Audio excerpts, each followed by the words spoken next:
Thank you, everyone, for coming here today. I want to thank those that I work with. We have numerous elected officials from Pinell County that I'm here with, a couple of our state representatives, mayors, candidates for office, and certainly some of the top leaders, men and women that I work with in the sheriff's office here in Pinell County, and also a fellow commander in the Army National Guard that I serve with and has also been deployed. In fact, we work with, we're Chandler police officers together.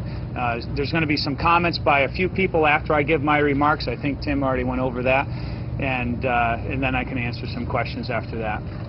Well, I was here, and I want to answer the questions of the day that have been, everybody's been wondering, and I wanted to tell you that our budget is in fact in balance here in the sheriff's office, and that in reality, that the main issue that I'm here today is to talk about some of the very serious allegations that have been purported in local media, and I'm here to say that all these allegations that were in one of these newspapers are absolutely, completely false, except for the issues that refer to me as being gay, because that's the truth.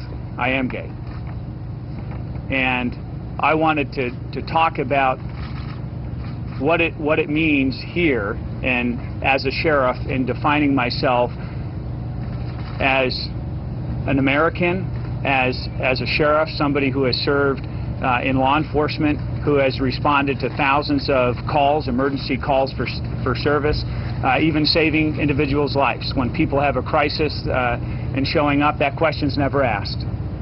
And serving as the sheriff of Pinell County, that I believe it's without question that the measure of performance and results that we collectively have been able to achieve here in Pinell County have gone up dramatically. And the people of our county know it, and they appreciate that. And we have a great team of leaders that are very talented, but in the end, I'm the chief executive. I'm the sheriff. And that's how I measure as the sheriff, in my performance, in my results. In the military, I've served 20 years in the military, first as an enlisted soldier and also as an Army officer. And I had the great honor to serve our country deployed in Iraq, and also commanded 700 active duty soldiers in Yuma, in fact with Major Chris Emmons, who is here as well today. And again, measurements of performance and results, we had the highest measures of reduction of smuggling at the Yuma border. And that's something that's very important to note. All of those things bring us back to how not only I define myself, but how we in America define ourselves as individuals. And I can tell you that those of us who have put our lives, as I've had the honor to do, in harm's way in the protections of our liberties and our freedoms, and our personal liberties and our personal freedoms, it means something different. When you see countries around the world who do divide people along their race, color, national origin, even among their faith, among their orientation or their gender. And that's not who we are. And I have never defined myself by my ethnicity. I've never defined myself in terms of my orientation. I define myself, as I believe all of us do in America and should, as the value that we add and what we contribute in this world. And I would submit for consideration, further consideration for all Arizonans and people who look at this issue, that's the true measure of who we are. And a lot of people have reached out to me already, friends and voters, supporters, and said, Sheriff, this changes nothing.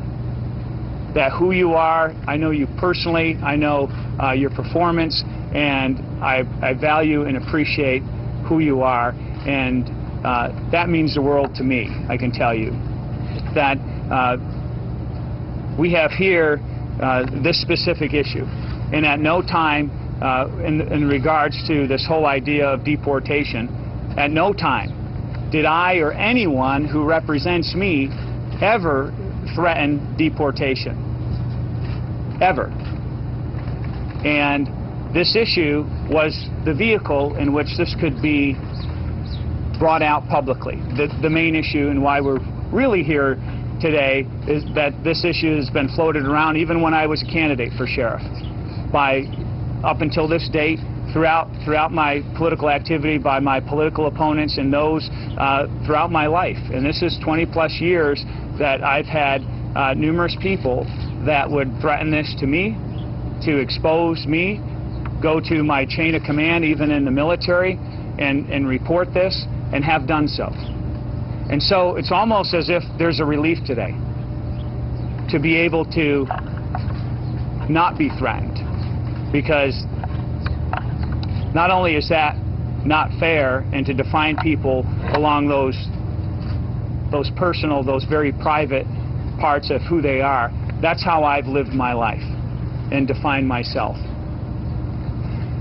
In regards to this matter, the individual that we're talking about, Jose, that there was a personal relationship, and separate and apart from that, he was a volunteer for my political campaign, and actually was in charge of our website for some time, and also in charge of our website, and also our social media of Twitter, and our financial transactional system on our website as well. And when that relationship ended,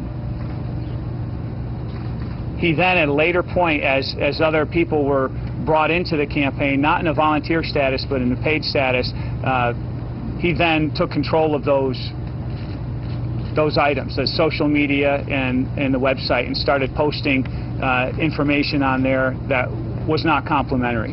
One that's illegal on several levels, and also claimed and purported to be me, which is identity theft. And so this idea of deportation was never an issue. I don't have the authority to deport anybody. I have the authority to enforce laws and to make an arrest. There was no law enforcement action here at all.